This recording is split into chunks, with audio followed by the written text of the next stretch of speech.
Hey there! So let's talk about a common problem that many Flutter developers might face.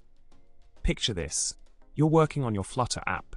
Everything seems to be going smoothly, until you notice a strange issue with the bottom navigation bar on iOS.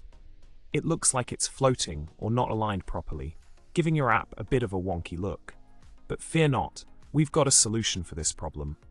Now onto the solution, and here's where the magic happens. By tweaking a couple of key parameters in your code, you can ensure that your bottom navigation bar looks great on both iOS and Android. The trick is to set the elevation to 0 in the bottom app bar widget and the bottom navigation bar widget. This simple adjustment will fix the issue caused by the notch effect on iOS devices. And just like that, your bottom navigation will be perfectly aligned and looking sharp on all platforms. To wrap things up, remember that a small adjustment in your code can make a big difference in how your app looks and feels. By setting the elevation to 0 in the appropriate widgets, you can ensure a consistent and polished user experience across different devices. So go ahead, implement this fix in your Flutter app, and say goodbye to that pesky floating bottom navigation bar.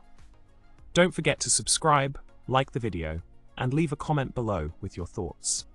Until next time, happy coding!